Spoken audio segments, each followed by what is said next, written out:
It amuses me that there was an era where mages tried to foray into fighting games and beat-em-ups. Firstly, Phantom Breaker, an anime fighting game originally released for the Xbox 360 in 2011 and then arcades in 2013, then updated slightly and re-released on the PlayStation 3 in that same year. Same year as that PS3 release, they spun it off with the retro-style Phantom Breaker Battlegrounds, where they ditched most of the guys and made it a chibi pixel art beat-em-up. This one was the first to come west. If the company rings a bell to you, it's probably due to mages focusing on visual novels such as science adventure games like Chaos Head, Steins Gate, and Robotics Notes, very much not action games. So when Phantom Breaker was given an updated re-release that came west back in 2022, I was quite shocked.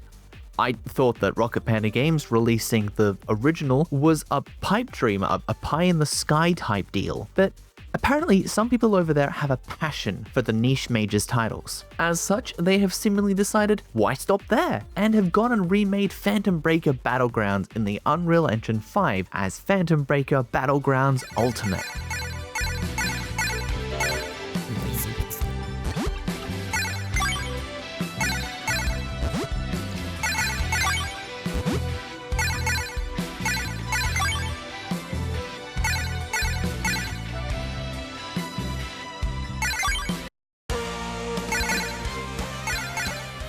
This duo of games baffles me because the story is so incredibly light that you would think this is a crossover game, but the crossover characters who are actually here have no relevance to it.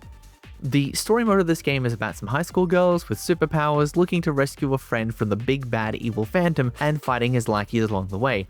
That's it. The first one wasn't especially good, but it still cleared this bar. So you're not going to this for a story, that means you're here for the beat 'em up combat, because that is all of this game. You control a character you're choosing and guide them through a collection of stages while beating the ever-loving hell out of Phantom's forces, with access to light, medium, and heavy attacks, which have different variants depending on which direction you're holding when pressing. There's a throw, a dash, a guard, and a universal outrange attack that covers the screen in lightning orbs, but nearly everything else is locked behind levels.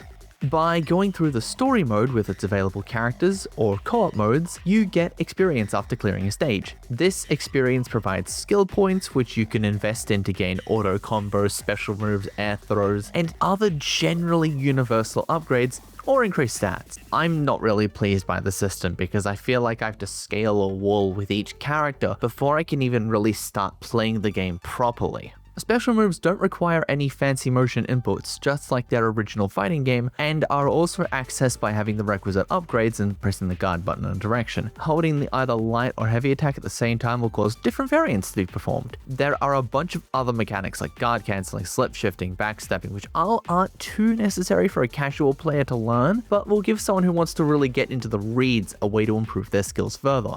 It's all the same as it used to be. However, the biggest new draw is the capability for 4-player local multiplayer, which you can either play through co-op through the arcade and score attack modes, or you can go head-to-head in the Battlegrounds mode and fight to the death.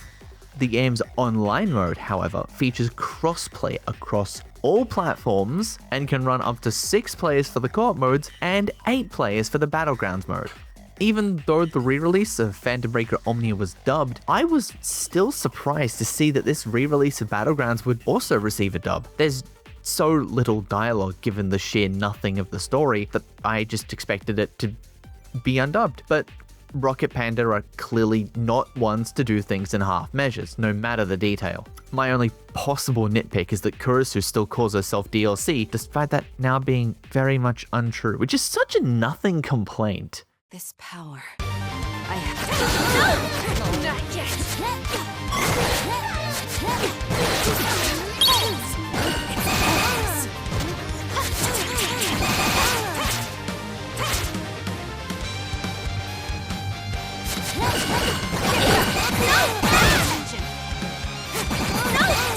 Get back!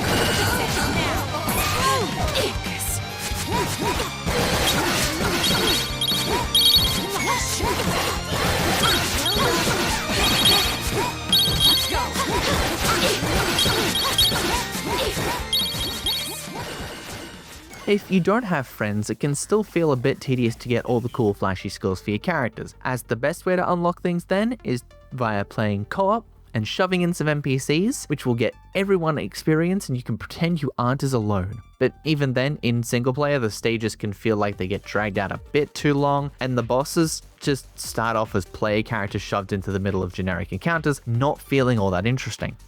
With a bit of investment, your characters can feel more solid and fun to play as, and you will be able to go up against more interesting enemies that can almost feel like they're taking advantage of the dual lane system. Phantom Breaker Battlegrounds Ultimate is a retro beat 'em up that I think is great for parties and with friends, but the stilted progression system and lack of any narrative any more deep than a frame means it's hard to recommend to solo players unless they're already heavily invested in the genre. Noisy Pixel is giving Phantom Breaker Battlegrounds Ultimate a 7 out of 10. Thank you guys so much for watching. Noisy Pixel is a group dedicated to bringing you guys the best news, reviews, previews, and more. Ring the bell to stay up to date on all of our future content, or maybe subscribe to our Patreon. It would mean a whole lot to us as we're putting out new stuff every insert time period here. Yeah, it's pretty regular.